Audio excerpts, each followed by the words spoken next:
بسم اللہ الرحمن الرحیم یا ایہا الذین آمنوا اتقوا اللہ وابتغوا الیہ الوسیلہ وجاہدوا فی سبیلہ لعلکم تفلحون صدق اللہ مولانا العظیم۔ اللہم صلی علی سیدنا و مولانا محمد وعلی آلہ وصحبہ وبارک وسلم۔ آج بحمد اللہ تعالی مطالعہ تصوف کے سلسلے کی 36ویں نشست ہے۔ پچھلی چند نشستوں میں ہم نے شیخ کامل کے شرائط اور تقاضوں پر گفتگو کی تھی۔ آج ہم انشاءاللہ تعالی مرید کے آداب پر اپنی گفتگو کا آغاز کریں گے۔ اب سوال یہ پیدا ہوتا ہے کہ شیخ کے حق میں مرید کے آداب کیا ہے، اور مرید کو حق کے ارادت ادا کرنے کے لیے کن شرائط اور تقاضوں کی تکمیل کرنا پڑتی ہے۔ جیسا کہ پچھلی نشست میں جب ہم نے بیعت کے معنی و مفہوم، بیعت کی ضرورت اور اس کی حکمت و افادیت پر گفتگو کی، یہ واضح کیا تھا کہ بیعت کا فلسفہ خود سپردگی کا فلسفہ ہے۔ کوئی شخص اپنے روحانی احوال کی اصلاح کے لیے اپنے آپ کو کسی کامل کے سپرد کر دے، اس تعلق کو نسبت ارادت اور بیعت کا نام دیا جاتا ہے۔ مرید کے آداب کئی قسموں کے ہوتے ہیں۔ کچھ آداب اور شرائط وہ ہیں جو اسے اپنے شیخ کے حق میں بجا لانے پڑتے ہیں، اور کچھ آداب وہ ہیں جنہیں وہ اپنے پیر بھائیوں کے حق میں، ان افراد کے حق میں جو اسی شیخ کے مرید ہیں، جس کا کہ وہ شخص مرید ہے، ان کے حق میں بجا لانے پڑتے ہیں۔ ہماری گفتگو کا پہلا حصہ ان آداب کے تذکرے سے عبارت ہوگا جو آداب مرید کے لیے بحق شیخ لازم ہے، تاکہ یہ سمجھا جا سکے کہ مرید کیا ہوتا ہے اور صحیح معنوں میں کوئی شخص مرید کب بنتا ہے۔ اس بات کو سمجھانے کی غرض یہ ہے کہ زوال اور ابتلاء کے اس دور میں جس طرح تمام تصورات اپنی اصل تعلیم سے ہٹ چکے، ان میں ایک الجھاؤ، ایک التباس، غلط فہمی اور افراط و تفریط داخل ہو چکا۔ یہی حال تصور طریقت کا اور نسبت ارادت کا اور تصور بیعت کا۔ کی زمانہ بیعت ایک رسم کے سوا اور کوئی معنی نہیں رکھتی، اور لوگ کسی کامل ہستی کے ساتھ ارادت کی نسبت یعنی مرید ہونے کی نسبت محض اس لیے قائم کرتے ہیں کہ وہ یہ کہہ سکیں کہ اس کی بیعت فلاں سلسلے کے اس قدر عالی مرتبت بزرگ کے ساتھ۔ ورنہ مریدی کیا ہے، اس کے تقاضے کیا ہے، اس کے آداب کیا ہے، ان شرائط پہ پورا اتر کر مرید اس قابل ہوتا ہے کہ وہ اپنے شیخ سے فیض پا سکے۔ جب تک اس پورے مضمون کو کما حق کو سمجھا نہ جائے اس وقت تک بیعت کی برکت اور اجر و ثواب تو اپنی جگہ متحقق ہے، لیکن اس کے وہ خصوصی فوائد اور برکات و ثمرات جو روحانی اعتبار سے مرید کو حاصل ہونے چاہیے، وہ ان تقاضوں کو پورا کیے بغیر میسر نہیں آتے۔ تو آئیے سب سے پہلے ہم ان آداب کو جو شیخ کے حق میں مرید کے لیے لازم ہے بیان کرنے کے لیے ان آداب کو کچھ اقسام میں تقسیم کرتے ہیں۔ تو سب سے پہلا ادب جو مرید کا شیخ کے حق میں لازم ہے، وہ ادب نسبت و اعتقاد کا ہے کہ مرید شیخ کے حق میں کیسا اعتقاد رکھے، شیخ سے مرید کی نسبت کس طرح کی ہونی چاہیے، مرید اپنے شیخ کو کیا سمجھے، کیا مقام دے،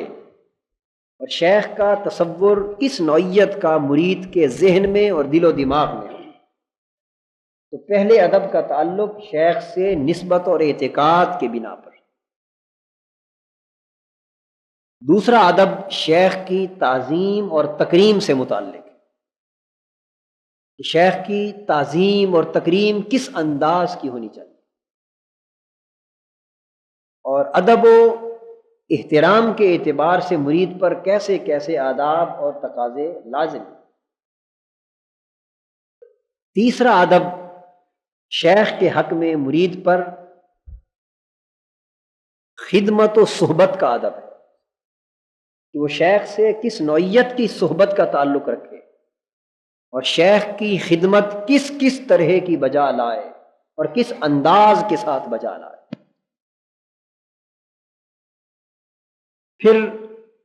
شیخ سے تربیت پانے اور اخذ فیض کے کچھ آداب، مرید شیخ سے کس طرح تربیت پائے اور کس کس قسم کی تربیت پائے، اور شیخ سے فیض حاصل کرنے کے لیے کیا طریقہ، کیا اسلوب اور کیا ڈھب اختیار کرے۔ الغرض یہ مختلف اقسام ہیں ان آداب کی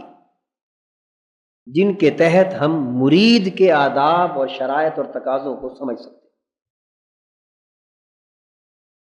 تو آئیے سب سے پہلا ادب جس پر پورا اترنا مرید کے لیے شیخ کے حق میں نسبت اور اعتقاد کے حوالے سے ضروری ہے، وہ یہ ہے کہ مرید کی نسبت اور مرید کا اعتقاد شیخ کے ساتھ عقل و خرد کے پیمانے پر نہیں بلکہ عشق و محبت کے پیمانے پر استوار ہونا چاہیے۔ بات بڑی سادہ سی ہے، اور وہ یہ کہ عقل و خرد کے پیمانے کا بھی ایک دائرہ ہے اور عشق و محبت کے پیمانے کا بھی ایک دائرہ ہے۔ ایک حد تک انسانی عقل، انسانی شعور جو تنقید کی عادی ہے، جو جرح کی عادی ہے، جو تان کی عادی ہے، ایک حد تک انسان کی وہ عقل کام کرتی، وہ شعور کام کرتا ہے، انسانی خرد کام کرتی، اور وہ صحیح اور غلط میں امتیاز کرتی ہے اس علم کی روشنی میں جو کتاب اور سنت کے مطابق اللہ رب العزت نے اسے عطا کیا۔ لیکن انسان کی عقل ہر معاملے کا حتمی فیصلہ صادر نہیں کرتی۔ ایک وقت وہ آتا ہے کہ جہاں عقل اور خرد کی کھلی تنقید کا حق ختم ہو جاتا ہے، پھر عقل خود کو عشق، محبت اور وارفتگی کے سپرد کر دیتی۔ اب بنی نوع انسان کو بھی حضور علیہ الصلاۃ والسلام کے ساتھ تعلق قائم کرنے کی دعوت جب دی گئی تو قرآن مجید نے اور اسلام و شریعت نے انہی دو مرحلوں کو ملحوظ رکھا۔ حضور پر ایمان لانے تک، حضور پر ایمان لانے تک اور حضور کو بطور نبی اور بطور رسول کے قبول کرنے تک بنی نوع انسان کو عقل، خرد اور شعور کو کھلے بندوں استعمال کرنے کی اجازت دی۔ فرمایا فقد لبثت فیکم عمرا من قبلہ افلا تعقلون۔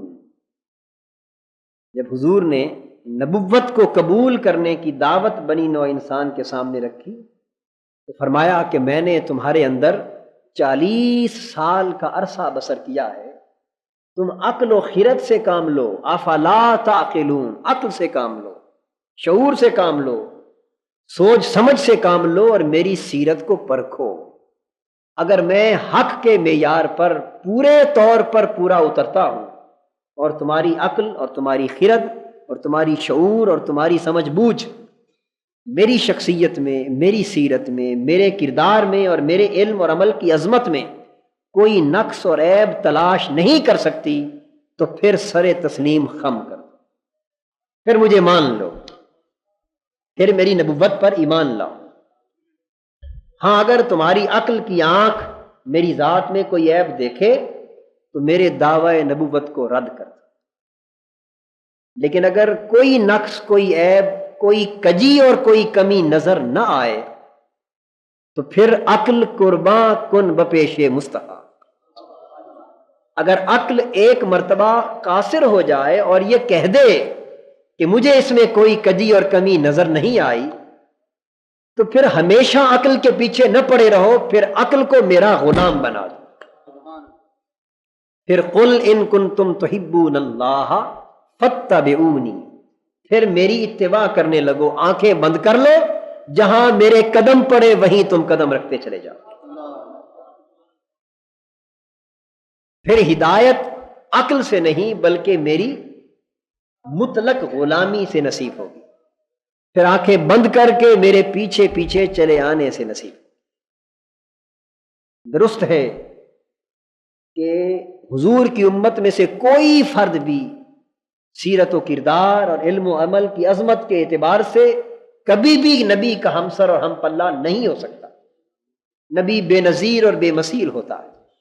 اس لحاظ سے حضور کا کوئی بھی امتی، خواہ وہ کتنا بھی بڑا صاحب مرتبہ اور صاحب قدر و منزلت کیوں نہ ہو،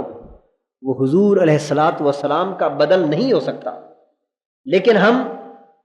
الوہی سنت اور نبوی سنت اور قرآن کے بیان کردہ اصول اور ضابطے کے مطابق ایک لائحہ عمل بیان کر رہے ہیں کہ لائحہ عمل قرآن یہ دیتا ہے کہ عقل کی پرکھ کی ایک حد ہوتی، عقل کی پرکھ کی ایک حد ہوتی، اگر آپ اسے اپنی حد کے اندر نہ رہنے دیں بلکہ کھلی چھٹی دے دیں اور ہمیشہ ہمیشہ ہر مسئلے کا آخری فیصلہ وہی عقل کرتی رہے تو انسان کبھی بھی راہ ہدایت پر استقامت کے ساتھ نہیں چل سکتا۔ لہذا ایک حد بندی ضرور قائم کرنی پڑتی ہے اس مقصد کے لیے کہ یہاں تک تو میں عقل کو استعمال کروں گا اور اس سے آگے عقل کے استعمال کرنے کی کوئی حاجت نہیں۔ اور یہ معاملہ ہم روز مرہ کی زندگی کے اکثر احوال میں استعمال کرتے رہتے ہیں۔ مثلا ماں باپ کے تعین کی بات ہے کہ فلاں شخص کا فلاں باپ ہے، اس کو باپ ماننے میں عقل کا کبھی کوئی استعمال نہیں کرتا۔ یہ تو ماں بتا دیتی ہے کہ یہ تمہارا باپ ہے، گھر والے، رشتہ دار، محلے دار کہہ دیتے ہیں کہ یہ تمہارا باپ ہے، تو انسان عقل کو استعمال کیے بغیر اپنے نسب پر ایمان لے آتا، وہ مان لیتا ہے کہ میں فلاں کا نطفہ، فلاں میرا نسب ہے، فلاں میرا باپ ہے۔ تو باپ وہ شخص اس کا باپ ہے یا نہیں، اس پر وہ زندگی بھر کبھی عقل استعمال نہیں کرتا۔ اس بات کو عقل استعمال کیے بغیر، تنقید کے پیمانے پر پرکھے بغیر انسان پہلے مان لیتا ہے اور باپ مان لینے کے بعد اگلے معاملات کا آغاز ہوتا ہے۔ پھر وہ شخص اصول وضع کر لیتا ہے کہ چونکہ یہ میرا باپ، لہذا جو بات یہ کہے گا اس پر عمل کرنا میری اخلاقی، شرعی اور دینی ذمہ داری ہو، تا وقتے کہ یہ باپ قرآن اور سنت کے خلاف کوئی حکم نہ دے دے۔ اس دائرے کے اندر رہتے ہوئے انسان آنکھیں بند کر کے والدین کے پیچھے چلتا۔ اس قسم کے بے شمار معاملات، آپ انگریزی زبان کے گرامر کے الفاظ کو دیکھیں تو ہی کے ساتھ، انگریزی جاننے والے بہتر سمجھتے ہیں، گرامر میں ہی کے ساتھ ہیز لگتا ہے، آئی اور ہوئی کے ساتھ ہیو لگتا ہے، ہی شی اٹ کے ساتھ ہیز لگتا ہے، ماضی کے لیے واز اور ہیڈ لگاتے ہیں، حال کے لیے از لگاتے ہیں، اور ہیز ہیو کے ساتھ ورب اور اس کے ساتھ انگ لگاتے ہیں، مستقبل کے لیے شیل اور ول لگاتے ہیں۔ یہ وہ سارے قاعدے ہیں جو آپ نے عقل اور خرد کو استعمال کیے بغیر محض اس لیے مان لیے ہیں کہ انگریزی بتانے والوں نے آپ کو یوں کہہ دیا۔ کوئی شخص عقل کے پیمانے پر ان کو چیلنج نہیں کر سکتا۔ کسی کو یہ حق نہیں کہ وہ یہ کہے کہ میری عقل یہ نہیں مانتی کہ مستقبل کے لیے شیل اور ول استعمال ہونا چاہیے، بلکہ میری عقل کہتی ہے کہ مستقبل کے لیے ہیڈ اور واز استعمال۔ کوئی شخص یہ حق اپنے پاس نہیں رکھتا۔ کبھی آپ نے سوچا کہ اتنے بڑے قاعدے جن پر ایک زبان کی عمارت قائم ہے، جن پر پوری زبان کا ایک لٹریچر قائم ہے، وہ قاعدے آپ عقل کو استعمال کیے بغیر مان رہے ہیں۔ کوئی تنقید کا حق نہیں، کوئی جرح کا حق نہیں، اختلاف کا حق نہیں، سوچنے کا بھی حق نہیں، بلکہ بتایا جاتا ہے کہ یہ بنیادی اصول ہیں، ان کو مانو گے تو انگریزی زبان یا کسی بھی زبان اور ادب کی بات آگے چلے گی، اور ان پر تنقید کرو گے تو معاملہ سارا دھرا کا دھرا رہ جائے۔ تو زبان آ ہی نہیں سکتی ادب کی دنیا میں، لٹریچر کی دنیا میں انسان قدم رکھ ہی نہیں سکتا جب تک وہ ابتدائی ضابطوں کو عقل استعمال کیے بغیر من و ان قبول نہ کر لے۔ آپ سمجھ رہے ہیں نا اس بات کو؟ میں ان 2-3 مثالوں سے یہ بات آپ کے ذہن میں بیٹھانا چاہتا ہوں کہ زندگی کے ہر معاملے میں غیر محدود اور غیر مشروط فیصلہ عقل نہیں کیا کرتی۔ بے شمار معاملات ایسے آتے ہیں جہاں عقل کا دائرہ کار روک دینا پڑتا ہے۔ اب آپ سمجھیے اس چیز کو کہ شیخ کامل کی تلاش میں پچھلی 5 نشستوں میں غالباً ہم نے شیخ کامل کی شرائط کا تذکرہ کیا، تقاضوں کا تذکرہ کیا، اور 11 شرائط بنیادی طور پر کسی شخص کے پیر کامل ہونے کے لیے بیان کی۔ یہ واضح کیا کہ اگر ان 11 شرائط میں سے ایک شرط بھی نہ پائی جائے تو پھر وہ شخص شیخ کامل نہیں ہوتا، جن میں شریعت کی پابندی تھی، علم کا ہونا تھا، عمل کی پابندی تھی، مرید کے لیے شفقت کا معیار تھا، بے شمار مختلف معیارات تھے، شرعی اور اخلاقی اور دینی اور علمی اور عملی معیارات رب نے واضح کی، اور طریقت کی اور روحانیت کے معیارات، کہ ان معیارات پر کوئی شخص کما حق کو پورا اترے تو پھر وہ پیر کامل کے طور پر قبول کیا جانے کے مستحق ہے، پھر اس کے ہاتھ میں ہاتھ دیا جاتا ہے۔ اور اگر وہ ان معیارات پر پورا نہ اترتا ہو تو اس کے ساتھ نسبت ارادت قائم نہیں کی جاتی، وہ شیخ کامل نہیں ہوتا۔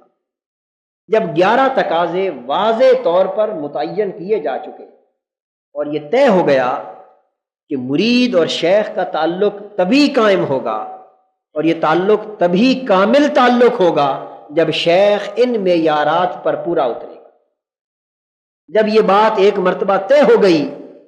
تو اب پھر اس کے بعد عقل کے استعمال کرنے اور رد و قبول کے لیے جرح اور تہن کے پیمانے استعمال کرنے کی کوئی ضرورت باقی نہ رہی۔ یہ ضرورت تھی، اشد ضروری تھا فرق کرنا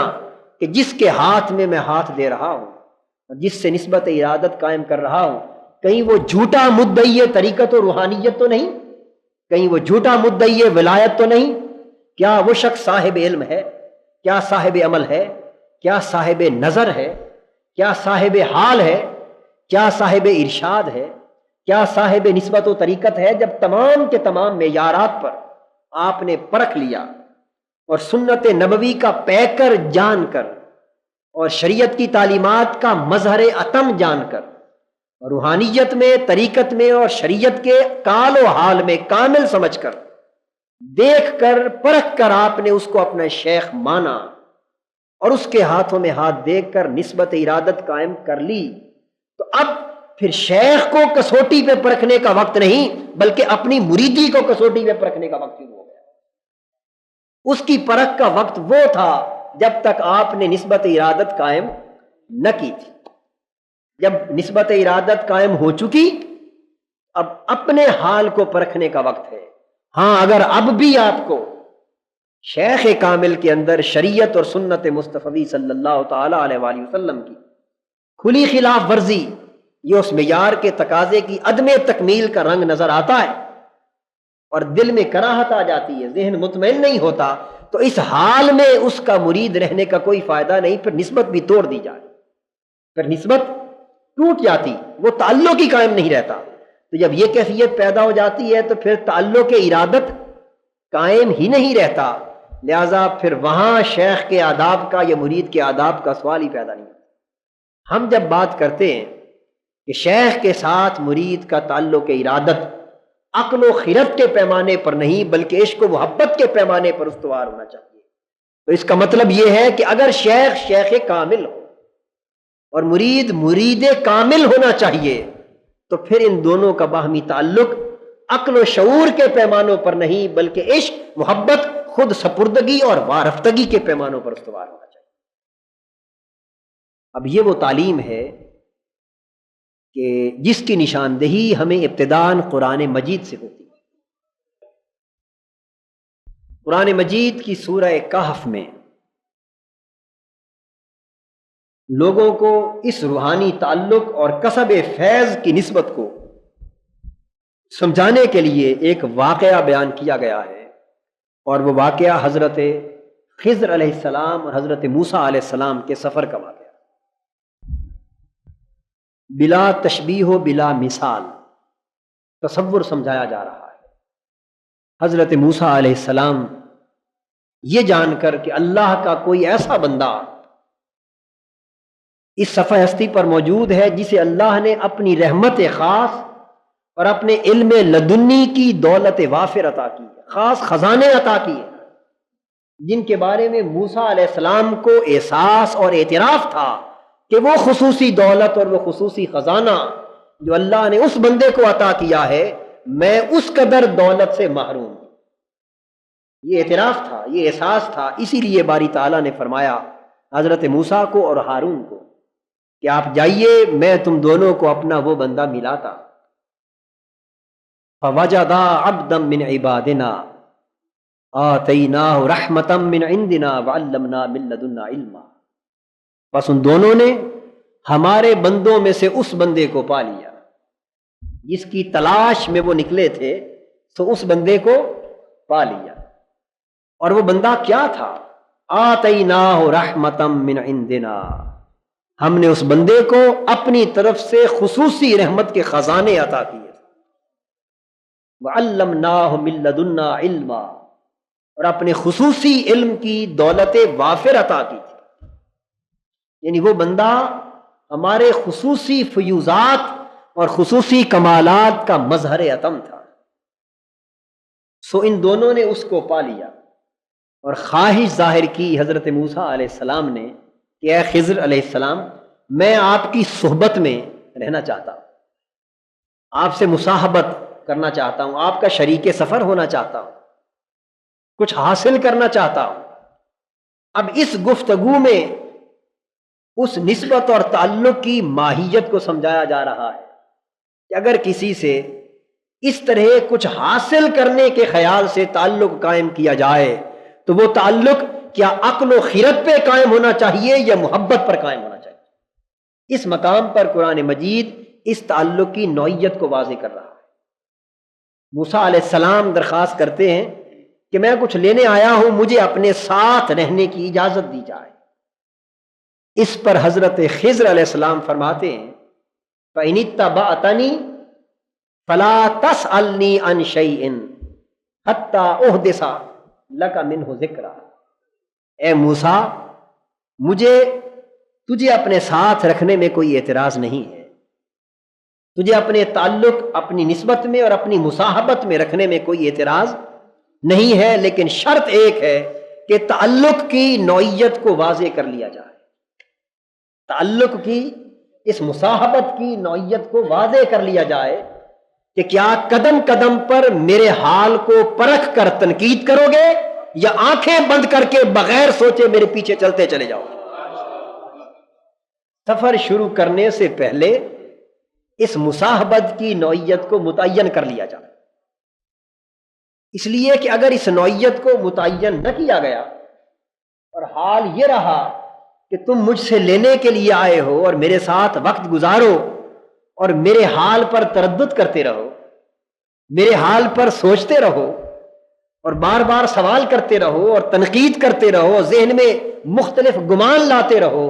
تو پھر وہ مدعا پورا نہیں ہوگا جسے پورا کرنے کے لیے میرے پاس آئے۔ تو شرط یہ ہے فَإِنِ اتَّبَعْتَنِی، بس اگر آپ میرے ساتھ رہنا چاہتے ہیں، میرے پیچھے چلنا چاہتے ہیں اور میری مصاحبت کے اور مجھ سے نسبت اور تعلق کو قائم رکھ کر کچھ حاصل کرنے کے خواہش مند ہیں، تو پھر شرط ایک ہے کہ فَلَا تَسْأَلْنِی عَنْ شَیْءٍ، میں جو کچھ کروں اس پر سوال نہ کیا جائے، میں جو کچھ کروں اس پر سوال نہ کیا جائے، یعنی انگشت اعتراض بلند نہ کی جائے، تنقید نہ کی جائے، ذہن میں تردد نہ کیا جائے۔ یہ بات میں قرآن مجید سے اس لیے واضح کر رہا ہوں کہ انسان عام سطح پر سوچتے ہوئے یہ سوال کر سکتا ہے کہ دیکھو جی یہ کیا بات ہوئی کہ آدمی عقل ہی استعمال نہ کرے، سوچے بھی نہ، ایک غلط کام کوئی کرے تو اعتراض بھی نہ کرے۔ بات سمجھ رہے ہیں نا؟ تو انسان کی اس ذہنی سوچ کا جواب قرآن مجید حضرت خضر علیہ السلام کی زبان سے دے رہا ہے۔ بھئی اگر وہ شخص محل تنقید ہے تو اس کا دامن ہی نہ پکڑو، کس نے کہا ہے کہ اس کے پیچھے لگو؟ کسی اور بہتر کو تلاش کر لو۔ اگر وہ شخص کامل نہیں، ناقص ہے، تو پھر کسی کامل کو تلاش کر لو، کسی اور کا دامن پکڑ لو، کسی اور کے پیچھے چلے جاؤ۔ اگر فیصلہ آپ نے اپنی عقل سے کرنا ہے تو اس کا مطلب یہ ہوا کہ آپ نے اسے کامل نہیں مانا، کامل اپنی عقل کو مانا۔ اگر فیصلہ تنقید کی بنا پر آپ کی عقل نے کرنا ہے، آپ کی سوچ نے کرنا ہے، تو پھر کامل کون ہوا؟ وہ شخص یا آپ کی سوچ؟ بتائیے نا، سوچ کامل ہوئی۔ اور اگر اپنی سوچ کامل ہوئی تو اس کا مطلب یہ ہوا کہ آپ کی سوچ اس ہستی کے ہر فعل پر غالب رہی، اور غالب رہ کر کسی سے فیض حاصل نہیں کیا جا سکتا۔ فیض حاصل کرنے کے لیے تو نیچے لگا جاتا ہے، مٹ کر رہا جاتا ہے، قدموں کے تلووں کی خاک بن کر رہا جاتا ہے، تلوے چومے جاتے ہیں، آنکھوں کی پلکوں سے پاؤں کے نیچے کی خاک کو چوما جاتا ہے، پھر کچھ ملتا ہے۔ اور قدم قدم پر اگر اس کے حال پر تردد کیا جائے، اس ہستی کے قول و فعل پر اعتراض کیا جائے اور عقل و خرد کو فیصل بنا کر اس کے احوال پر تنقید کی جائے، تو پھر عمر تنقید میں گزر جائے گی، حاصل کچھ نہ ہوگا۔ اس لیے کہتے ہیں کہ گزر جا عقل سے آگے کہ یہ نور چراغ راہ ہے، منزل نہیں ہے۔ لوگوں، منزل پہ پہنچنے والوں، تو عقل سے پھر آگے گزرنا ہوگا، عقل کو چھوڑ کر آگے گزرنا ہوگا، اس لیے کہ عقل راستے کا چراغ تو ضرور ہے، منزل نہیں۔ راہ بتاتی ہے لیکن منزل تک نہیں پہنچاتی۔ یہی عقل تو تھی جس نے مچھلی کو زندہ ہوتے دیکھ کر علامتوں کی پرکھ کر کر پہچان لیا کہ بندہ یہی ہوگا۔ یہی عقل تھی جس نے تمہیں بندے تک پہنچا دیا۔ یہی عقل، یہی شعور، یہی بصیرت اور یہی سوجھ بوجھ تو تھی کہ جب تم جا رہے تھے اور مچھلی مردہ حالت میں بنی ہوئی کھانے کے لائق تمہارے کپڑے میں برتن میں بند تھی، اور تم اس تالاب کے پاس سے گزرے جس تالاب کے دامن میں حضرت خضر علیہ السلام رہتے تھے، جس پانی سے وہ کبھی وضو کرتے ہوں گے، جن فضاؤں میں وہ سانس لیتے تھے، جب تم وہاں سے گزر گئے اور آگے جا کر تمہیں خیال آیا مچھلی کا، اور آپ نے دیکھا تو مچھلی اس پانی کے پاس سے گزرتے وقت زندہ ہو کر جا چکی تھی اور پانی میں سرنگ بناتے ہوئے جا چکی تھی۔ فاتخذ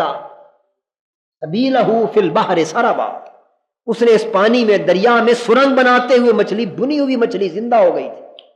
اور موسیٰ علیہ السلام نے اپنے خادم سے فرمایا ذالک ما کننا نبغی فارتدا علی آثارہما قصصا۔ یہ عقل کا استعمال ہو رہا ہے کہ اے ہارون، آئیے سفر چھوڑ کر لوٹ چلے اسی جگہ جہاں مردہ مچھلی زندہ ہو گئی تھی، ہم اسی جگہ کی تلاش میں نکلے۔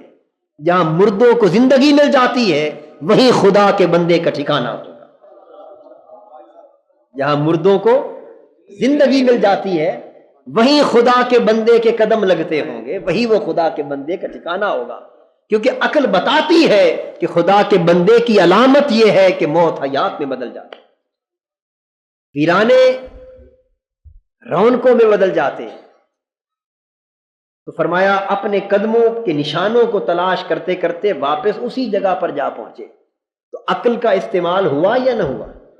شعور، سمجھ، سوجھ بوجھ کا استعمال ہوا یا نہ ہوا؟ یہ علامت کی بات ہو رہی ہے، یعنی مرد کامل کی علامتوں کو دیکھ کر اسے تلاش کیا جا رہا ہے۔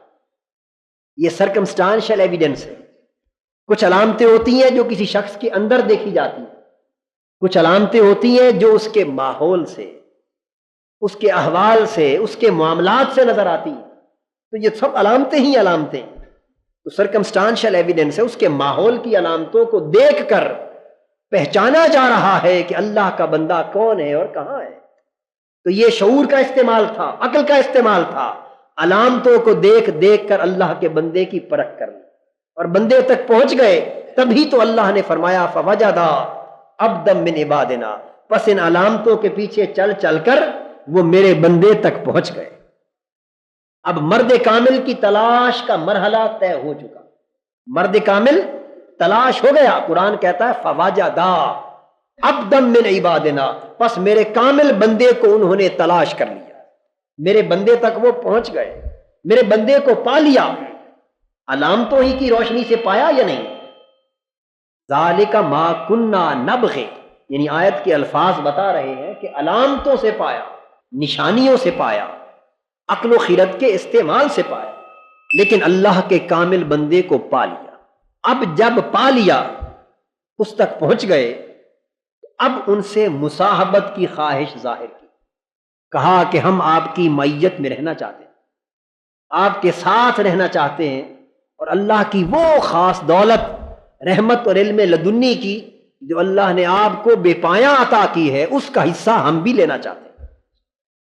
اس کا حصہ ہم بھی لینا چاہتے ہیں۔ جب یہ مدعا پیش کر دیا تو اب اس مصاحبت کی شرط حضرت خضر علیہ السلام طے کر رہے ہیں۔ فرما رہے ہیں کہ دوستو، میری تلاش کے لیے فیصلہ تم نے کیا، میری تلاش کے لیے فیصلہ تم نے کیا، میری تلاش کی پرکھ تم نے کی، میری علامتوں کی پہچان تم نے کی۔ اب تم مجھ تک پہنچ گئے اور میرے ساتھ رہنے اور مجھے عطا ہونے والی دولت میں سے حصہ پانے کی خواہش ظاہر کر دی۔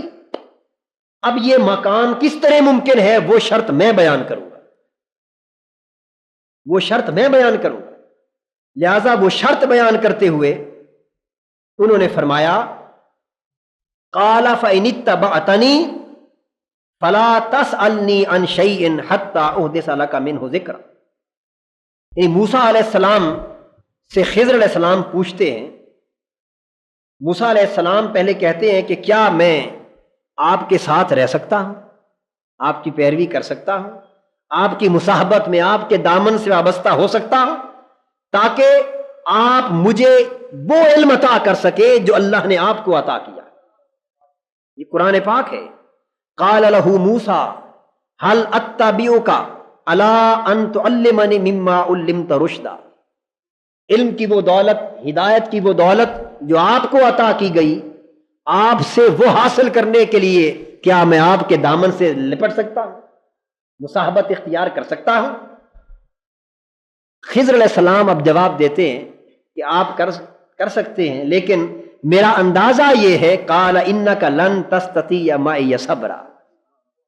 اس علم کی دولت کو پانے کے لیے اور اس خزانے میں سے حصہ لینے کے لیے اور اس مدعا کو پانے کے لیے جس کے لیے آپ آئے ہیں، آنکھیں بند کر کے رہنا ہوگا، صبر کر کے رہنا ہوگا، زبان کو بند کر کے رہنا ہوگا، زبان کو اعتراض کے لیے کھولنے کی اجازت نہ ہوگی، عقل کو تنقید کے لیے استعمال کرنے کی اجازت نہ ہوگی، فہم و ادراک کو تان کے لیے اور جرح کے لیے اور پرکھ کے لیے استعمال کرنے کی اجازت نہ ہوگی۔ آپ علم ظاہر کے سبب سے ہر بات کو تنقیدی پیمانے پر پرکھنے کے عادی، یہ کال کا طریقہ ہے۔ کال تو اس پرکھ سے آتا ہے، لیکن حال تب آتا ہے جب زبان بند کر لی جائے۔ حال تب آتا ہے جب عقل و خرد تنقید اور جرح و سوال سے رک جائے۔ تو فرمایا انک لن تستطیع معی صبرا، میرا خیال یہ ہے کہ آپ میرے ساتھ رہ کر صبر نہیں کر سکیں گے۔ صبر سے کیا مراد ہے؟ یعنی وہ تان، جرا، سوال، اعتراض، پوچھ گچھ، پرکھ، ان چیزوں سے باز نہیں رہ سکیں گے۔ اور جب تک یہ سب چیزیں آپ چھوڑ نہ دیں اور ود بلائنڈ فیتھ، آنکھیں بند کر کے جب تک لپٹ نہ جائیں، تب تک وہ حال نصیب نہیں ہو سکتا جس کی آپ بات کر رہے ہیں۔ اور پھر اس کی دلیل بھی دیتے ہیں۔ خضر علیہ السلام فرماتے ہیں وَكَيْفَ تَصْبِرُ عَلَى مَا لَمْ تُحِطْ بِهِ خُبْرًا، اور بات سچی ہے کہ آپ خاموش رہ بھی کس طرح سکتے ہیں جس حال کی حقیقت سے آپ واقف نہ ہو، جس حال کی حقیقت سے آپ کو واقف نہیں بنایا گیا۔ ابھی تک جس حال کی حقیقت سے آپ کو اللہ نے مطلع نہیں کیا، جس حال کی حقیقت سے ابھی تک آپ بے خبر ہیں، تو اس حقیقت سے بے خبر ہوتے ہوئے آپ خاموش رہ کس طرح سکتے ہیں؟ آپ تو میرا جو عمل دیکھیں گے کہیں گے کہ نہیں یہ بات قابل اعتراض ہے، ہر قدم پہ آپ کی انگلی اٹھے گی، میرے ہر فعل پر آپ تنقید کریں گے، آپ کے ذہن میں خیال اٹھے گا، گمان پیدا ہوگا، اس لیے کہ وہ حال کی بات ہے۔ اور جب تک حال کا حال منکشف نہ ہو تب تک زبان سوال سے کس طرح خاموش رہ سکتی؟ جب تک چونکہ آپ باخبر نہیں ہمارے حال سے، اس لیے آپ صبر نہیں کر سکیں گے، خاموش نہیں رہ سکیں گے۔ اس پر موسیٰ علیہ السلام وعدہ کرتے۔ اب میں آپ یہ قرآن پاک کا پورا مقام ایک نئے مصاحبت اور روحانی سفر کے آغاز کے وقت دو اشخاص میں تعلق اور نسبت کی ماہیت کو متعین کر رہا ہے۔ علم لدنی کے حصول کے لیے اور رحمت خاصہ کی دولت وافر پانے کے لیے اور خصوصی رشد اور علم لدنی کو پانے کے لیے جب ایک شخص دوسرے سے تعلق قائم کرتا ہے اور اس کی مصاحبت اور اس کی معیت میں رہنا چاہتا ہے اور اس کے حال میں شریک سفر ہونا چاہتا ہے، تو اس شریک سفر ہونے سے پہلے تعلق کی نوعیت کو قرآن معین کر رہا ہے۔ اور یہ اس تعین کی گفتگو ہو رہی ہے کہ یہ ساری باتیں پہلے طے ہو جائیں۔ اگر آپ اس راہ پر چل سکیں تو چلیں، نہ چل سکیں تو سفر شروع کرنے سے پہلے ہی ساتھ چھوڑ جائیں۔ لیکن اگر سفر پر چل پڑے تو پھر آنکھیں بند کر کے چلنا ہوگا۔ اب یہ قرآن کا فیصلہ ہے، اور قرآن کے فیصلے پر ہمیں عقل سے فیصلہ کرنے کی کوئی اجازت نہیں ہے۔ اس پر موسیٰ علیہ السلام فرماتے ہیں کہ قال ستجدنی ان شاء اللہ صابرا ولا اعصی لک امرا۔ موسیٰ علیہ السلام ان کی بات کو مان گئے، اصولی طور پر اور علمی سطح پر موسیٰ علیہ السلام کے ذہن نے ان کے تصور کو قبول کر لیا۔ اب چاہیے تو یہ تھا کہ موسیٰ علیہ السلام یہیں فرما دیتے کہ خضر میں اللہ کا نبی ہوں، آپ مجھے اپنے کاموں پر سوال یا اعتراض کرنے سے کیسے روک سکتے؟ جس بات کو غلط دیکھوں گا میں ٹوک دوں گا۔ چاہیے تو یہ تھا کہ یہ کہتے، کہنا چاہیے تھا یا نہیں کہ بھئی جو بات میں غلط دیکھوں گا میں ٹوک دوں گا، میں روک دوں گا۔ آپ کس طرح کہتے ہیں کہ میں سوال بھی نہ کروں، خاموش رہوں، چپ رہوں، زبان بند رکھوں اور صبر کر کے خاموشی سے آپ کے ہر حال کو اور ہر فعل کو دیکھتا چلا جاؤں؟ یہ کس طرح آپ کہتے ہیں؟ نہیں، میں تو جو بات غلط دیکھوں گا اس پہ روکوں گا آپ کو، جو صحیح دیکھوں گا اس پر ساتھ چلوں گا۔ لیکن موسیٰ علیہ السلام نے ایسا نہیں فرمایا۔ وہ سمجھ گئے کہ وہ کال کی بات اور ہے اور حال کی بات اور ہے، اس لیے وہ فرمانے لگے کہ ٹھیک ہے، میں وعدہ کرتا ہوں کہ آپ مجھے صابر یعنی ہر اعتراض سے رکا ہوا پائیں گے، ہر اعتراض سے رکا ہوا پائیں گے، خاموش پائیں گے، اور آپ کی کسی بات پر میں آپ سے اختلاف اور نافرمانی نہ کروں۔ اس پر نئے پیدا ہونے والے تعلق پر مہر تصدیق ثبت کرتے ہوئے حضرت خضر علیہ السلام نے فرمایا قال فإن اتبعتنی فلا تسألنی عن شیء حتی احدث لک منہ ذکرا۔ فرمایا کہ حال کا تعلق یہ ہے کہ آپ کی زبان بند رہے، میں کچھ کہہ دوں تو کہہ دوں، آپ کو پوچھنے کی اجازت نہ ہوگی۔ میں کچھ کہہ دوں تو کہہ دوں، آپ کو پوچھنے کی اجازت، یعنی آپ کی زبان پر کیوں کا لفظ نہیں آئے گا، آپ کی زبان پر کیوں کا لفظ نہیں آئے گا۔ ہاں میرا دل جب چاہے گا تو میں بات کی وضاحت کر دوں گا، آپ کو سمجھ آ جائے گی کیوں کر دوں گا۔ یہاں بھی ایک نکتہ ہے، حتیٰ احدث لک منہ ذکرا، کہ میں صاحب حال ہوں، اللہ نے مجھے علم لدنی عطا کیا ہے، دل کی کیفیتوں سے بے خبر نہیں۔ جب میں دیکھوں گا کہ اب دل میں ضرورت ہے موسیٰ علیہ السلام کے دل میں اس خیال پیدا ہو جانے کے پیش نظر کہ طریقے سے وضاحت کر دی جائے، اطمینان قلب ہو جائے، تو میں غافل اور بے خبر نہیں، جب میں مناسب سمجھوں گا خود وضاحت کر دوں گا، آپ کو کیوں کا کلمہ زبان پر لانے کی اجازت نہیں۔ جب یہ بات کہہ دی تو پھر قرآن میں آتا ہے فن طلقا، اب تعلق قائم ہو گیا، تعلق قائم ہو گیا، رشتہ مصاحبت قائم ہو گیا، بس یہ وعدے کر کے پھر ایک دوسرے سے مل گئے اور ساتھ چل پڑے، پھر سفر شروع ہو گیا، سفر شروع ہو گیا۔ اور پھر آپ نے قرآن مجید میں دیکھا انسانی طبع کے پیش نظر جب تینوں افعال پر موسیٰ علیہ السلام نے سوال کیا تو اختتام پر حضرت خضر علیہ السلام نے وہی بات کی جس کا آغاز میں ذکر کیا گیا تھا، اور فرمایا کہ قال ھذا فراق بینی و بینک، کہ چونکہ آپ میرے حال پر خاموش نہیں رہ سکے، انسانی طبع کی بات ہے، آپ میرے حال پر خاموش نہیں رہ سکے، آپ کے ذہن میں میرے فعل پر تردد آ گیا، بس اب آپ اور میں اکٹھے نہیں چل سکتے، ہماری مصاحبت اب قائم نہیں رہ سکتی۔ ھذا فراق بینی و بینک، یہاں آپ اور میں جدا جدا ہوتے، آپ اور میں جدا جدا ہوتے ہیں، اب چونکہ جدا ہو رہے ہیں لہذا وہ کام جن پر آپ صبر نہ کر سکے تھے، یعنی خاموش نہ رہ سکے تھے، ان کی تفصیل میں آپ کو بتا دیتا ہوں تاکہ تردد قائم نہ رہے، دل مطمئن ہو کے جائے۔ تو قرآن مجید کی اس آیہ کریمہ کے ذریعے یہ بات واضح ہو گئی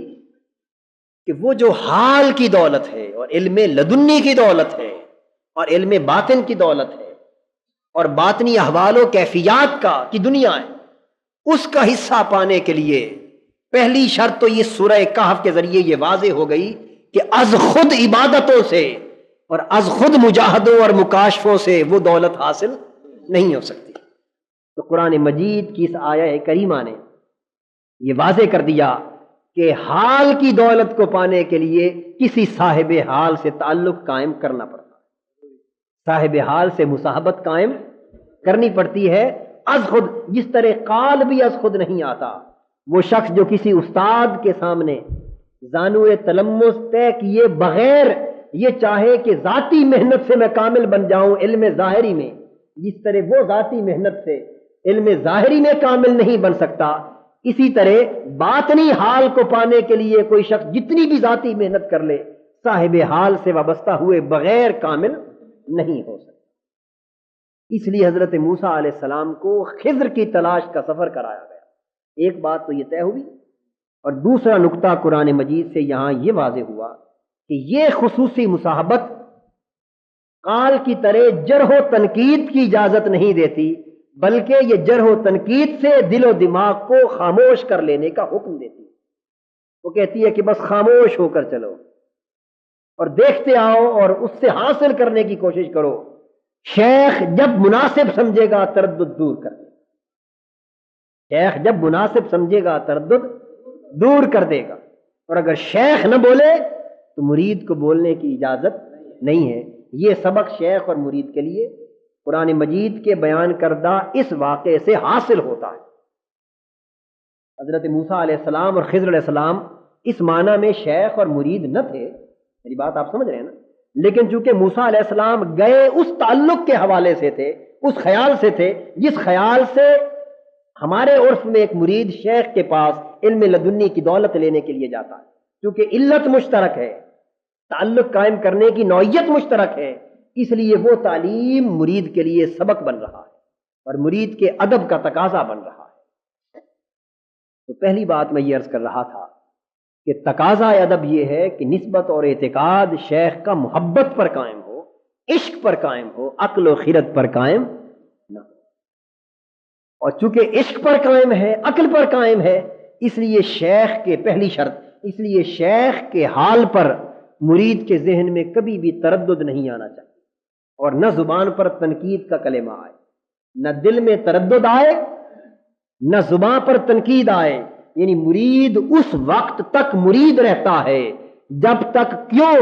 کا تصور شیخ کے بارے میں نہ اس کے دل میں آئے، نہ اس کے دماغ میں آئے، نہ اس کی زبان پر آئے۔ اگر کیوں کا سوال اس کے دل و دماغ یا زبان پر آ گیا تو ھذا فراق بینی و بینک، پھر وہ تعلق مرید اور شیخ کا باقی نہیں رہتا۔ اس وقت تک وہ تعلق قائم رہتا ہے جب تک صاب رن کی کیفیت رہتی ہے کہ دل، دماغ اور زبان کیوں سے رکے رہتے۔ تو یہ تسلیم و نیاز کا تعلق ہے، جرح و تنقید کا تعلق نہیں ہے۔ اور میں عرض یہ کر رہا تھا، مرید کا پہلا ادب یہ ہے کہ شیخ سے یہ تعلق عشق اور محبت کی بنا پر قائم کرے۔ اور میں عرض یہ کر رہا ہوں کہ جب تک عشق کی کیفیتیں انسان کے دل پر وارد نہیں ہوتی تب تک عقل بہت مچلتی رہتی ہے، عقل بہت چھلانگیں لگاتی، بہت تنقید کرتی ہے، بہت دوڑ کرتی، بہت اپنی قوتوں کو دکھاتی ہے۔ لیکن جب عشق کی کیفیت، عشق کی لذت، عشق و محبت کی حلاوت کا مزہ چکھ لیتی ہے تو پھر عقل سب تنقیدیں بھول جاتی،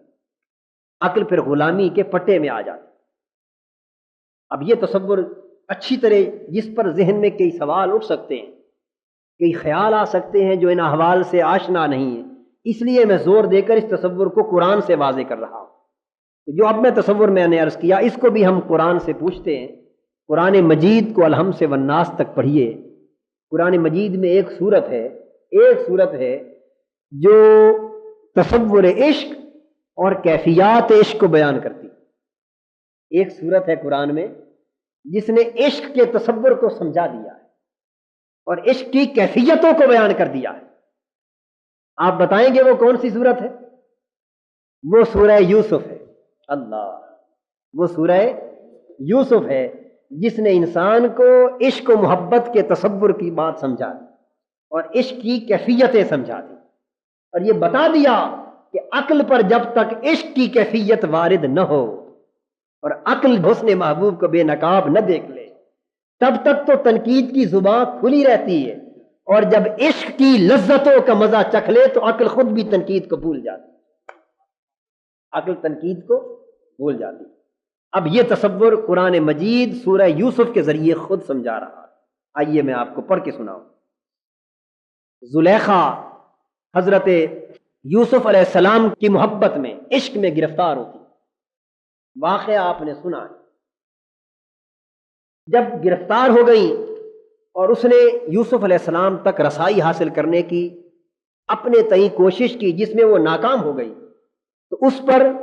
مصر کی عورتوں میں زلیخا کی بدنامی ہو گئی۔ اس واقعے کا چرچا ہو گیا ان عورتوں میں جنہوں نے ابھی تک عشق اور محبت کی کیفیات کو چکھ کے نہیں دیکھا تھا، جن کو خبر نہ تھی کہ جب نظریں حسن محبوب میں گم ہوتی ہیں تو پھر ہوش و حواس بحال نہیں رہتے۔ جن کو یہ خبر نہ تھی ان میں جب اس واقعے کا چرچا ہوا تو وہ بول اٹھی، تنقید کی زبان کھل گئی، تانے شروع ہو گئے۔ کیا تانے تھے؟ قرآن کہتا ہے وَقَالَ نِسْوَةٌ فِي الْمَدِينَةِ امْرَأَةُ الْعَزِيزِ تُرَاوِدُ فَتَاهَا عَن نَّفْسِهِ قَدْ شَغَفَهَا حُبًّا إِنَّا لَنَرَاهَا فِي ضَلَالٍ مُّبِينٍ۔ جب یہ داستان عشق کھل گئی اور زلیخا کے دل کی کیفیت کا حال ہر کسی کو پہنچ گیا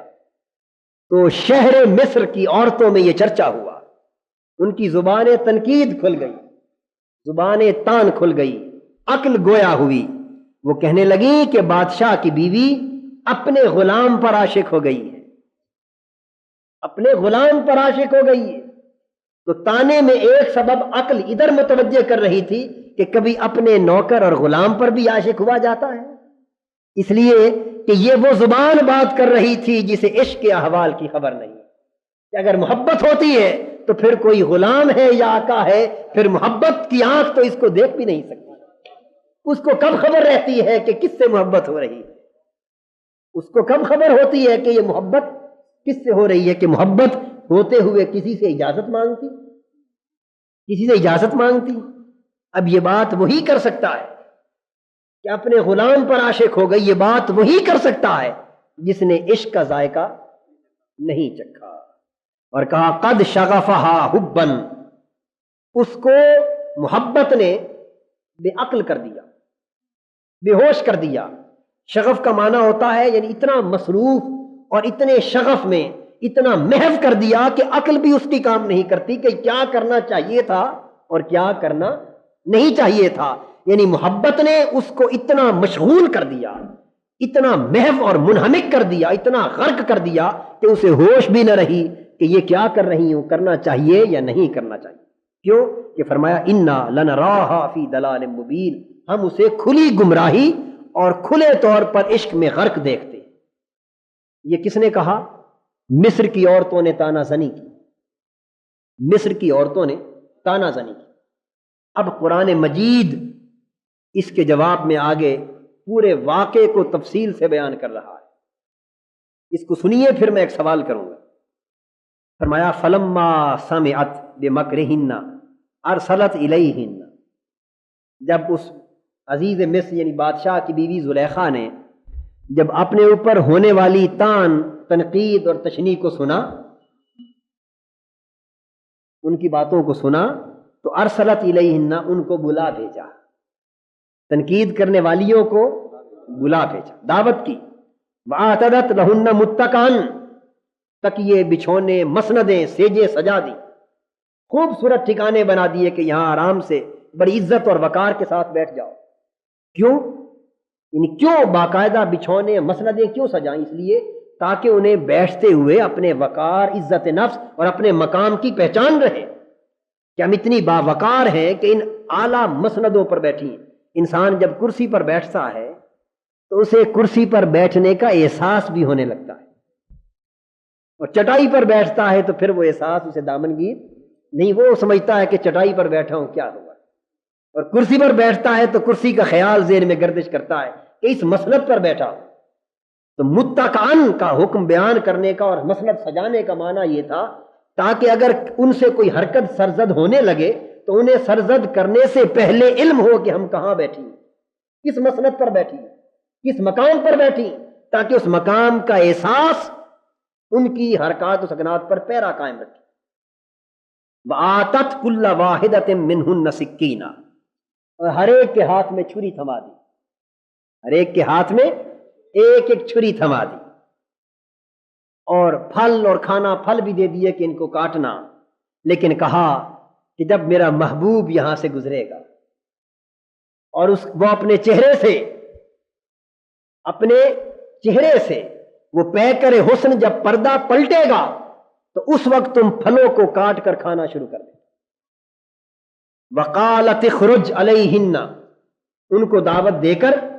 سٹیجوں پر، سیجوں پر، مسندوں پر بٹھا کر، چھریاں ہاتھ میں تھما کر، ادھر حضرت یوسف سے، اس پیکر حسن سے کہا کہ ذرا پردہ چہرے سے پلٹ کر اس جگہ سے گزر جا۔ خدا جانے زلیخا نے کتنے ہاتھ جوڑے ہوں گے، اپنی محبت کی صفائی پیش کرنے کے لیے کتنے جتن کیے ہوں گے، کتنی منتیں کی ہوں گی کہ یوسف میری خطا اپنی جگہ، لیکن خدا کے لیے ایک مرتبہ پردہ پلٹ کر ذرا یہاں سے گزر جا تاکہ میں اپنی محبت کی صفائی دے سکوں۔ یوسف علیہ السلام نے اس کی بات کو مان لی۔ قال لتخرج علیہن فلما رأینہ اکبرنہ، حضرت یوسف علیہ السلام گزرے، جب وہاں سے گزرے۔ اب میں ایک بات آپ سے پوچھتا ہوں، وہ یہ ہے کہ یہ جو اتنی تفصیل ایک واقعہ عشق کی بیان ہو رہی ہے، اس میں کوئی احکام کا پہلو ہے؟ یعنی اس بات میں تو ایک تعلق تھا کہ اس نے یوسف علیہ السلام کے پیچھے بھاگنے کی کوشش کی اور یوسف علیہ السلام دامن بچا کر نکل گئے، اور یہ کہ سزا دیتے وقت سوچا گیا کہ اگر ان کا قمیض آگے سے پھٹا ہو تو وہ قصوروار ہے اور پیچھے سے پھٹا ہو تو زلیخا قصوروار۔ ان باتوں میں تو حکمت سمجھ میں آتی، سمجھ میں آتی ہے نا کہ یوسف علیہ السلام کی صفائی کا بیان ہو رہا ہے،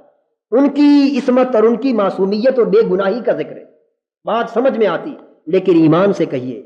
عورتوں کا زلیخا کی اس واقعے پر طعنہ دینا اور زلیخا کا اس طعنے کے جواب کے لیے اس مجلس کو سجانا اور تکیوں اور مسردوں پر بٹھایا جانا اور چھریاں ہاتھ میں تھمایا جانا، یہ جو اس واقعے کی تفصیل بیان کی جا رہی ہے، کیا قرآن زلیخا کی صفائی دینا چاہتا ہے؟ بتائیے نا، کیا قرآن زلیخا کی صفائی دینا چاہتا ہے؟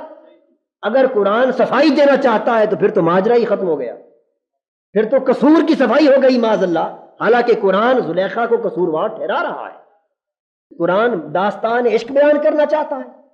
کیا قرآن عشق محبت کی داستانوں کی کتاب ہے؟ بتائیے نا، نہیں۔ کہاں خدا کا کلام اور کہاں کسی اور شخص کے لکھی ہوئی داستان عشق؟ یہ اللہ کا کلام ہے، اور اس کے کلام کا ایک ایک لفظ معنی اور حکمت سے پر ہوتا،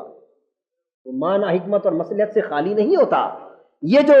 اس محبت کی واقعے کی اور ان زنان مصر کو بلانے کی یہ ساری داستان جو تفصیل کے ساتھ قرآن بیان کر رہا ہے، تو نہ زلیخا کی صفائی مقصود ہے،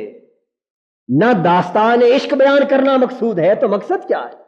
دوستو، مقصد صرف ایک ہے، عشق کا تصور اور عشق کی کیفیت کو سمجھایا جا رہا ہے کہ جب کوئی عشق میں مبتلا ہو جاتا ہے تو حال کیا ہوتا ہے۔ تو محبت کی کیفیت سمجھائی جا رہی ہے کہ محبت ہے کیا۔ قرآن نے کہا فلما رأینہ اکبرنہ، جب یوسف علیہ السلام گزرے تو ان کی نظر حسن یوسف پر پڑی، اس حسن کے چمکتے ہوئے چراغ پر جب زنان مصر کی نگاہیں پڑی تو ان کے حسن کے جلووں میں گم ہو کر رہ گئی۔ وَقَطَّعْنَ أَيْدِيَهُنَّ، اور چھریوں سے اپنے ہاتھ کاٹ بیٹھی، چھریاں چلیں لیکن بجائے پھل کٹنے کے ہاتھ کٹ گئے، انگلیاں کٹ گئیں۔ وَقُلْنَ حَاشَ لِلَّهِ مَا هَٰذَا بَشَرًا، اور وہ کہہ اٹھی کہ خدا کی قسم یہ تو کوئی بشر معلوم نہیں ہوتا، یہ تو بشر معلوم نہیں ہوتا، ان ھذا الا ملک کریم، یہ تو کوئی فرشتہ ہے، یہ تو کوئی پیکر نور ہے جس میں حسن اتنی آب و تاب کے ساتھ چمک رہا ہے کہ ہمیں دیکھتے اپنا ہوش بھی نہیں رہا۔ اب وہ زبانیں جو یہ تانا دیتی تھیں کہ بادشاہ مصر کی بیوی غلام کے عشق میں مبتلا ہو گئی اور عقل و خرد کھو بیٹھی اور گمراہ ہو گئی، وہ زبانیں جو تانا دیتی تھیں آج وہی زبانیں اپنے ہاتھوں کو کاٹ رہی۔ یہ ہو کیا گیا؟ یہ کیا ہو گیا؟ بس فرق اتنا پڑا کہ جب تک وہ نگاہیں حسن پر نہ پڑی تھی تو عقل تنقید کرنے کی عادی تھی، اور جب نگاہیں خود حسن پر پڑ گئیں تو عقل تنقید بھول گئی، عقل تنقید کو فراموش کر گئی، عقل بھول گئی کہ تان کسے کہتے ہیں، تنقید کسے کہتے ہیں۔ اس لیے کہ جب عشق کی کیفیت وارد ہوتی ہے، جب حسن پر نگاہ پڑتی ہے تو پھر تان، تنقید اور تشنیع کی زبان بند ہو جاتی ہے، بلکہ کیفیت یہ ہوتی ہے کہ نہ صرف زبان بند ہوتی ہے بلکہ ہوش و خرد بھی زائل ہو جاتے ہیں، پھر چھریاں بجائے پھل کاٹنے کے ہاتھ کاٹنے لگتی ہیں۔ جب یہ واقعہ ہو گیا تو زلیخا خوشی سے چلا اٹھی، وہ خوش ہو گئی کہ جو عشق اور محبت کے سبب سے جو کچھ مجھ پہ بیتا تھا اب وہ ان کے من پر بھی بیت چکا ہے، اب مجھ پر تانا دینے والی میرے حال کو سمجھ گئی، مجھے تانا دینے والی میرے حال کو سمجھ گئی، اب یہ تنقید کرنا بند کر دیں گی۔ بس قرآن کہتا ہے کہ زلیخا نے کہا قالت فذالکن الذی لمتننی فی، کہ تانا دینے والیوں یہ وہی ہے جس کے لیے مجھے تانا دیتی تھی، آج اپنے ہاتھ کاٹ بیٹھی ہو۔ زلیخا کہنے لگی تانا دینے والیوں یہ وہی ہے جس کے لیے تم مجھے تانا دیتی تھی، آج اسے دیکھ کر اپنے ہاتھ کاٹے بیٹھی ہو۔ تو قرآن مجید کی سورت کا یہ واقعہ عشق اور محبت کے پورے تصور کو واضح کر رہا ہے۔ ادھر اس تصور کو زلیخا کے حوالے سے اور زنان مصر کے حوالے سے واضح کیا، اور اسی صورت میں انہی حضرت یوسف علیہ السلام کے ساتھ محبت اور عشق کی شدت کے تصور کو اللہ کے ایک نبی حضرت یعقوب کے حوالے سے بھی واضح کیا، تاکہ کوئی یہ نہ کہہ دے کہ یہ تو زلیخا کے عشق کی بات ہے، کسی اللہ کے نبی کی محبت کی بات کرو تو قرآن نے حضرت یعقوب کے محبت یوسف میں مبتلا ہونے کا واقعہ بھی بیان کر دیا اور کہا کہ اللہ کے نبی کے عشق اور محبت کا یہ عالم تھا کہ حضرت یوسف کی محبت میں فراق میں رو رو کر آنکھوں کی بینائی زائل کر بیٹھے. بتائیے عقل کہتی ہے کہ کسی کے لیے رو رو کر آنکھیں دے دی جائیں؟ ایمان سے کہیے عقل اس کی اجازت دیتی کہ کسی کی محبت میں اور فراق میں رو رو کر اپنی آنکھوں کی بینائی زائل کر لی جائے؟ نہیں. عقل سے پوچھے تو وہ تو جواب نفی میں دیتی ہے، لیکن نہیں، اس لیے کہ جہاں تعلق محبت کا ہوتا ہے وہاں عقل کو مداخلت کرنے کی اجازت ہی نہیں ہے. تو یعقوب علیہ السلام جب حضرت یوسف سے محبت کرتے ہیں تو پھر اسی سورت کی آیت نمبر 93 اور 95 کے قریب یہ الفاظ آتے ہیں کہ بیان فرمایا گیا کہ وہ حضرت یوسف علیہ السلام کی محبت میں اور ان کے عشق میں رو رو کر اپنی آنکھوں کی بینائی تک زائل کر بیٹھے. یہ تو ان کی کیفیت وَابْيَضَّتْ عَيْنَاهُ. اب یہ جو عشق اور محبت سے اپنے اوپر انہوں نے یہاں تک کیفیت وارد کر لی، اس کے اثرات کا بھی ذکر قرآن کر رہا ہے کہ جب کوئی محبت میں اتنا کھو جاتا ہے. اب اس سے کوئی یہ سوال کر سکتا ہے بھئی ٹھیک ہے محبت سے آنکھ تو گئی لیکن ملا کیا؟ یہ خیال آ سکتا ہے کہ محبت سے، اس سے میں اصول اخذ کر رہا ہوں کہ کوئی یہ کہے کہ محبت سے نقصان تو ہوا کہ بینائی بھی چلی جاتی ہے، ہاتھ بھی کٹ جاتے ہیں، بہت کچھ تلا، نقصان تو ہوتا ہے، لیکن ملتا کیا ہے؟ قرآن مجید اس کا جواب دیتا ہے کہ محبت سے آنکھوں کی بینائی تو جاتی ہے لیکن ایک اور آنکھ کھل جاتی ہے. محبت سے کچھ جاتا ہے لیکن بہت کچھ آ جاتا ہے. قرآن مجید اس محبت کی کیفیت کو بیان کرتا ہے کہ جب یوسف علیہ السلام کے بھائیوں نے مصر میں حضرت یوسف علیہ السلام کے ساتھ جا کر ذکر کیا کہ آپ کے باپ حضرت یعقوب علیہ السلام آپ کی محبت میں رو رو کر اپنی آنکھوں کی بینائی زائل کر بیٹھے، جب یہ بیان کیا تو یوسف علیہ السلام نے فرمایا بھائیوں سے اچھا کوئی بات نہیں، اگر میری محبت میں میرے والد گرامی حضرت یعقوب علیہ السلام میری محبت میں رو رو کر اگر ان کی آنکھوں کی بینائی چلی گئی ہے تو کوئی بات نہیں، اپنا قمیض اتار دیا. اب سمجھ گئے نا محب کا تعلق محبوب سے کیسا ہوتا ہے. اب یہ نقطہ سمجھنے والا ہے. وہ چاہتے تو اللہ کی بارگاہ میں دعا بھی کر سکتے تھے کہ باری تعالیٰ میرے والد حضرت یعقوب کی بینائی لوٹا دے. چاہتے تو دعا بھی کر سکتے تھے، اور حضرت یعقوب علیہ السلام خود بھی دعا کرتے تو خدا کی ذات بینائی عطا کر دیتی، لیکن دعا نہ ادھر ہو رہی ہے نہ ادھر ہو رہی. بینائی گئی بھی محبت میں ہے اور یوسف علیہ السلام چاہتے ہیں کہ آئے بھی محبت میں، گئی بھی محبت میں ہے اور آئے بھی محبت میں. فرمایا اذهبوا بقمیصی ھذا فالقوہ علی وجہ ابی یأت بصیرا. فرمایا میرا قمیض لے جاؤ. یہ محبوب، جس محبوب کے فراق میں رو رو کر بینائی چلی گئی، اس محبوب بیٹے کا قمیض لے جاؤ، جب ان کی آنکھوں پر رکھو گے تو رکھتے ہی بینائی لوٹ آئے گی، بینائی لوٹ آئے گی. اذهبوا بقمیصی ھذا فالقوہ علی وجہ ابی یأت بصیرا واتونی باہلکم اجمعین. پھر اپنے سارے گھر والوں کو میرے پاس لے آنا. اب مرض یہ کر رہا تھا کہ ایک طرف عشق اور محبت کے اثرات یہ ہیں، اور عشق اور محبت میں حاصل کیا ہوتا ہے وہ کیفیت بھی سن لیجئے قرآن کی زبان سے. جس محبوب کی محبت میں رو رو کے بینائی چلی گئی تھی، وہ محبوب بیٹا قمیض دے رہا ہے کہ قمیض کے مس ہوتے ہی بینائی آ جائے گی. اب قمیض پہنچتا، آنکھوں پر رکھا جاتا اور تب بینائی آتی. اس واقعے تو ابھی کچھ دیر تھی، اس لیے کہ بھائی ابھی مصر سے روانہ ہو رہے تھے قمیض لے کر. لیکن میں عرض کر رہا ہوں کہ عشق و محبت کے احوال کیا ہیں. قرآن کہتا ہے وَلَمَّا فَصَلَتِ الْعِيرُ قَالَ أَبُوهُمْ إِنِّي لَأَجِدُ رِيحَ یوسف. ادھر بھائیوں کا یہ وفد مصر میں سے قمیض لے کر چلا، ابھی شہر مصر سے باہر نہ نکلا تھا کہ ہزاروں میلوں پر بیٹھے ہوئے حضرت یعقوب نے کہہ دیا کہ مجھے محبوب کی بو آ رہی.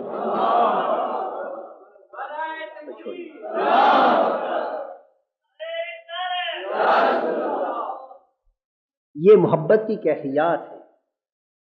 یہ محبت کی کیفیات ہے کہ پھر وہ ظاہری آنکھ کام نہیں کرتی، اندر کے حواس کھل جاتے ہیں، اندر کے حصے کھل جاتی ہیں۔ یعنی ولما فصلت العیر، قرآن کہتا ہے کہ وہ وفد، وہ گروہ جو تھا، ادھر قمیض لے کر یوسف علیہ السلام سے جدا ہوا، ادھر مصر سے روانہ ہوا، ابھی میل کا سفر بھی طے نہ کیا ہوگا، فاصلۃ العیر، ادھر یوسف علیہ السلام سے جدا ہوئے، ادھر سینکڑوں ہزاروں میلوں پر بیٹھے ہوئے حضرت یعقوب علیہ السلام اپنے گھر میں کہنے لگے قال ابوہم، ادھر وہ کہہ اٹھے انی لاجد ریح یوسف، مجھے اپنے یوسف کی خوشبو آ رہی ہے،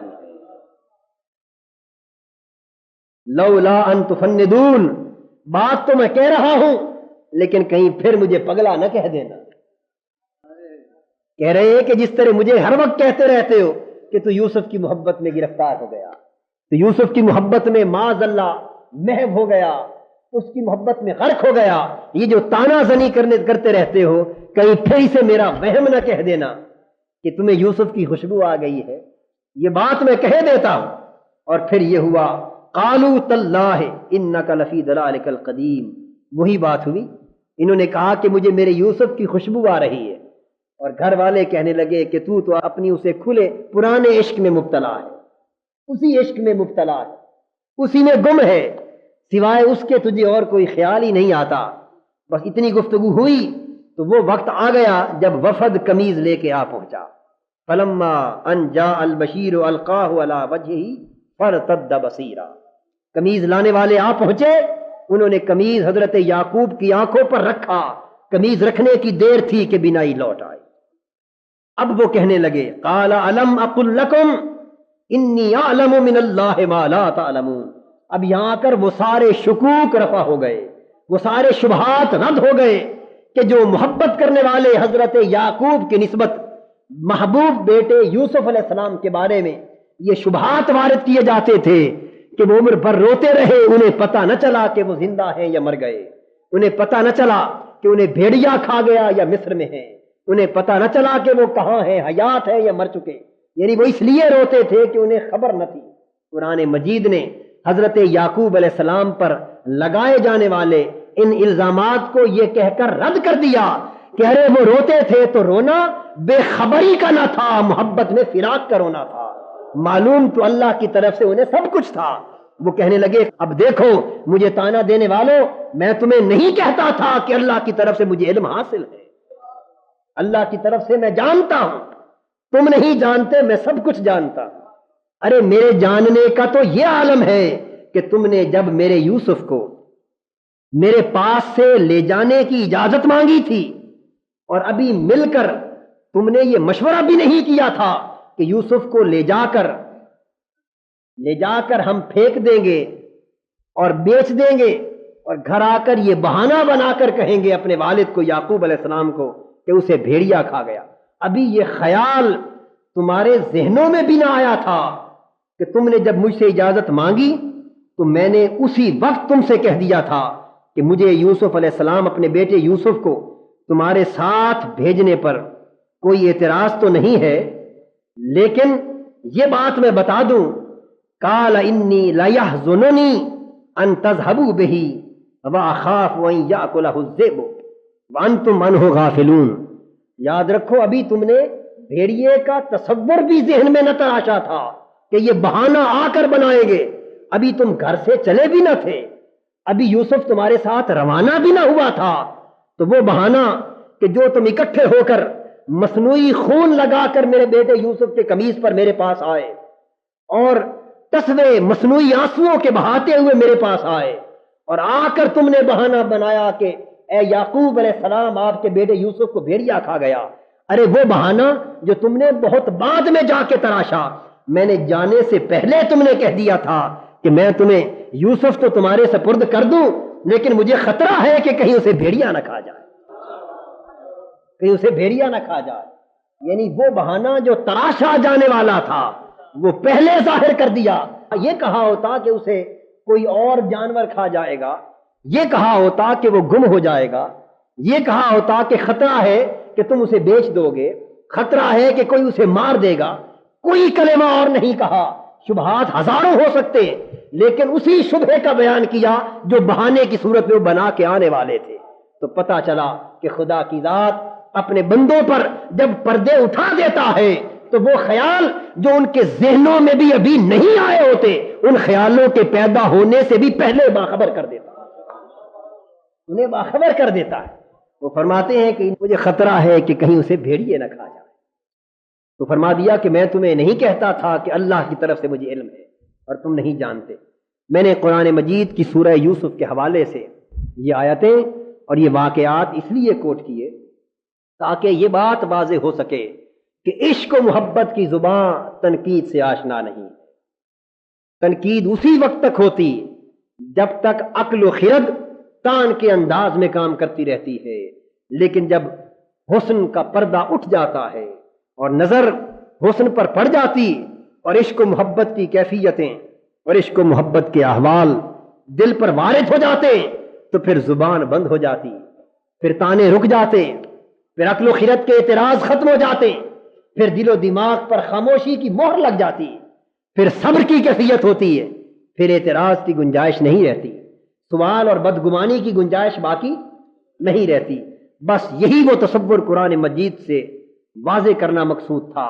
کہ مرید جب شیخ سے تعلق قائم کرتا ہے تو یہ تعلق وہی ہے جو عشق اور محبت سے قائم کیا جاتا ہے، جس میں زبانوں کو بند کیا جاتا ہے، گمان بند کیے جاتے،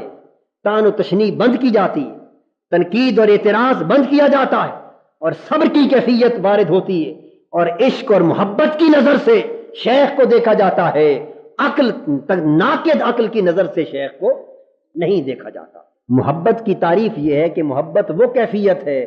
جو محبت کرنے والے کو اندھا اور بہرا بنا دیتی۔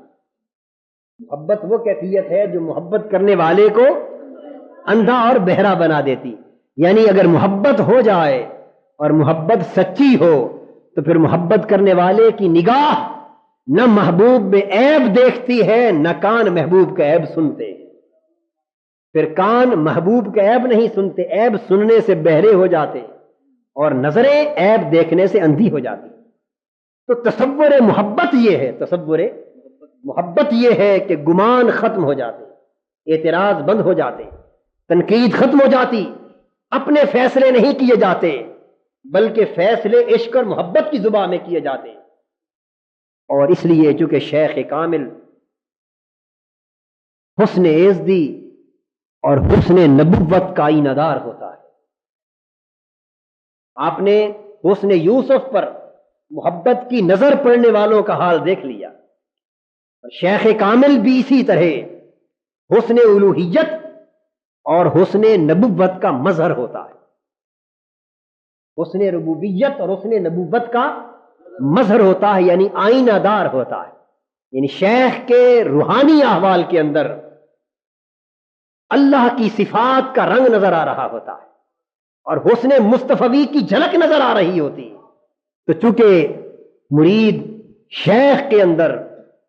اس محبوب سرکار مدینہ کے حسن کی جھلک دیکھتا ہے، اس لیے اس کی نظر شیخ کو دیکھنے کی نظر ہی بدل جاتی، پھر وہ اس نظر سے پھر وہ شیخ دیکھنے میں تو آدمی نظر آتا ہے، دیکھنے میں تو آدمی نظر آتا ہے، انسان نظر آتا ہے، بشر نظر آتا ہے، لیکن دیکھنے کا انداز یہ ہوتا ہے کہ اب آدمی کچھ اور ہماری نظر میں ہے، اب آدمی کچھ اور ہماری نظر میں ہے۔ جب سے سنا ہے یار لباس بشر میں ہے، جب سے سنا ہے یار لباس بشر میں ہے، اب آدمی کچھ اور ہماری نظر میں ہے، یعنی وہ جو آدمیت اور بشریت شیخ میں نظر آتی وہ بشریت مصطفی کی نسبت سے نظر آتی، وہ آدمیت مصطفی کی نسبت سے نظر آتی، اس شیخ کی سیرت کے آئینے میں، اس کی صورت و سیرت کے آئینے میں حسن نبوت جھلکتا نظر آتا ہے، اس کے ظاہر میں ظاہر نبوت کی آئینہ داری اور عکاسی دکھائی دیتی ہے، اس کے باطن میں باطن نبوت کی جھلک نظر آتی، اس کے باطن کے آئینے میں حسن الوہیت کے پرتو نظر آتے ہیں۔ اس لیے کہ جس طرح اللہ رب العزت نے حضرت آدم علیہ السلام کے بارے میں فرمایا علم آدم الاسماء کلھا، یہ پہلا نقش آدمیت جب اللہ رب العزت نے تیار کیا تو اپنے علوم اور اپنے فیوزات کا مظہر عتم بنا دیا، تمام اسماء کا علم حضرت آدم علیہ السلام کے اندر ڈال دیا۔ یہ علم حضرت آدم کے اندر ڈالنے کا معنی کیا تھا؟ دراصل باری تعالیٰ نے اپنے تمام علوم اور فیوزات کا مظہر حضرت آدم کو، اس نقش آدمیت کو اپنے علوم کا مظہر بنا دیا تھا، اس لیے کہ فرشتوں سے کہا گیا نفخت فیہ من روحی فقعوا لہ ساجدین۔ یہ جو خاک کا پتلا تمہیں دکھائی دے رہا ہے، نفخت فیہ من روحی، جب میں اپنی روح اس میں پھونک دوں، اپنی روح اس میں پھونک دوں، یعنی اپنی مظہریت کی استعداد جب میں اس میں ڈال دوں، اپنے علوم، اپنے فیوزات، اپنے کمالات، اپنی عظمتوں اور اپنی صفتوں کی جھلک جب اس کی سیرت و کردار کے آئینے میں منتقل کر دوں تو فقعوا لہ ساجدین، اسے میری عظمتوں کا نقش عتم دیکھ کر اعتراف کے طور پر سجدے میں گر جانا۔ فقعوا لہ ساجدین، جب میں اس کے اندر اپنی مظہریت کی استعداد بھر دوں تو پھر اس کے لیے سجدے میں گر جانا۔ تو گویا باری تعالیٰ انسان کو اپنے علوم، اپنے کمالات، اپنی عظمتوں اور اپنی صفتوں کی مظہریت عطا کرتے، آئینہ داری عطا کرتے۔ تو یہ اس اول نقش آدمیت کی بات ہے۔ تو اسی طرح ہر نقش آدمیت کو اللہ نے فرمایا فی انفسکم افلا تبصرون، ارے کہاں باہر جاگتے ہو، یہ میرا حسن، یہ میری قدرت، یہ میری جھلک، یہ میری صفتیں، یہ میری عظمتیں، یہ جس کو باہر تلاش کرتے ہو، فی انفسکم، اپنے من میں جھانک کر دیکھو، سب کچھ تمہارے اندر ہے، سب کچھ تمہارے اندر ہے۔ افلا تبصرون، عقل سے کام کیوں نہیں لیتے؟ ارے پردے کیوں نہیں اٹھاتے؟ پردے اٹھا کر دیکھو تو ہمارا سب کچھ تمہارے اندر ہے، یعنی ہماری صفتوں کی جھلک تمہارے اندر موجود ہے۔ اور سنریہم آیاتنا فی الآفاق وفی انفسہم حتی یتبین لہم انہ الحق، ہم اپنی تمام نشانیاں اس کائنات میں اور بندوں کو ان کے من کی دنیا کے اندر اپنے اندر دکھا دیں گے، اور اس حد تک دکھا دیں گے کہ دیکھ کر وہ کہہ اٹھیں گے کہ خدا حق ہے، میری نشانیوں کو دیکھ کر میرے حق ہونے کا وہ اعتراف کر لیں۔ تو قرآن پاک سے یہ طے ہو گیا کہ اللہ کے بندوں میں خدا کی نشانیاں آشکار ہوتی، اللہ کے بندوں میں، اور ہر بندے میں، گناہ گار ہو یا کامل، نیک ہو یا بد، اللہ نے ہر انسان کے جسم کو اور اس کی روح کو، اس کے نفس کو، اس کے دل کو، اس کی عقل کو، اس کے لطائف کو ایسا بنایا ہے کہ وہ سفلی اور اعلیٰ اس ساری کائنات کی نشانیاں، پھر مکان و لا مکان کی نشانیاں، پھر اس اللہ رب العزت کی تمام تر صفتوں کی نشانیاں، سب کچھ بندے کے من کے اندر منعکس کر دیا گیا، رکھ دیا گیا ہے۔ اب فرق یہ ہے کہ ہم اپنی بشریت کے پردے میں، اپنی ظلمتوں کے پردے میں ہر شے کو چھپائے بیٹھے ہیں، اور جو اللہ کا بندہ ہوتا ہے اسے خدا وہ جلا عطا کرتا ہے کہ ظلمتیں چھٹ جاتی ہیں، پردے اٹھ جاتی ہیں، اور خدا کا حسن تھا تو ہر کسی کے اندر، لیکن ہمارے ہاں پردوں نے اسے چھپا رکھا تھا، اور اللہ کے کامل بندے کے پردے اٹھ گئے تو آئینہ اس کی ذات کا تھا لیکن چمکنے والا حسن خدا کا تھا۔